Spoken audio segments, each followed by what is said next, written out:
Hi, my name is Luis, I'm from Colombia, and in this video I will talk about dynamic processing and the parameters we find in dynamic processing units such as compressor, gates, expander, and limiters. Dynamic processing is basically manipulation of the dynamic range of a signal. The dynamic range is determined by the lows and highs in the signal. The higher the highs spots and the lower the lows, more dynamic range. And the lower the highs and the higher the lows, less dynamic range, as we see in the graph. Dynamic processors share parameters such as threshold, ratio, attack, and release. I have chosen the C1 compressor from Waves to talk about these parameters. In a compressor, the rule is, if the signal goes above certain level, reduce its volume. A compressor is used to reduce the dynamic range of a signal.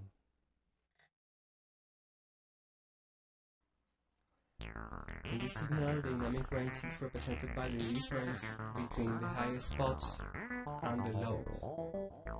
The threshold parameter is used to tell the compressor when it should start acting.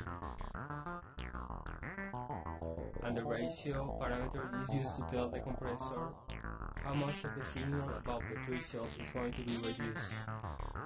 As we see, with the ratio of 1 to 1, the signal remains intact.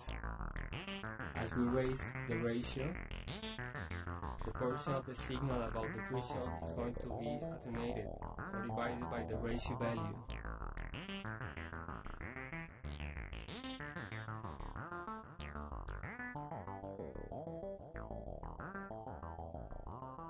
You can see the dynamic range is being reduced because of the high spots are being attenuated.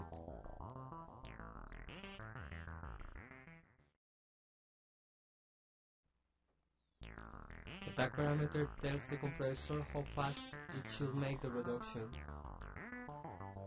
The more attack, more the transient of each node is going to remain not reduced, even the punch to the zone.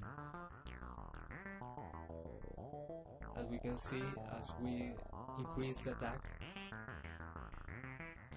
the compressor takes more time to reduce, so the first transient is going to be higher.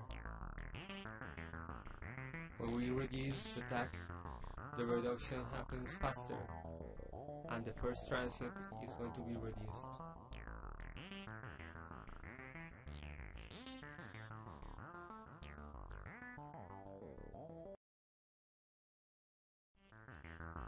The release parameter tells the compressor how fast it should stop making the reduction once the signal goes below the threshold.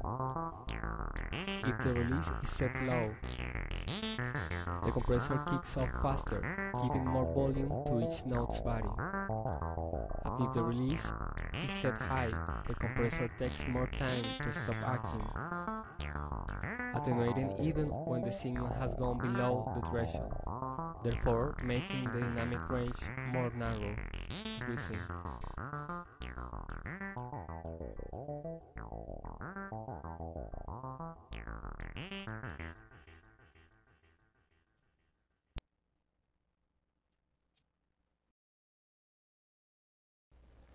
As a conclusion, I think we can say that all parameters in a dynamic processor are linked and should be adjusted together according to the particular zone that is going to be treated.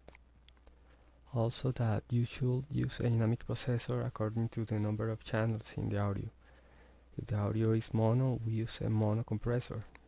And if the signal is stereo, we should use a stereo compressor like this in this example. So this is all for this assignment. Thanks for watching, and I hope you see you soon. Thanks, bye.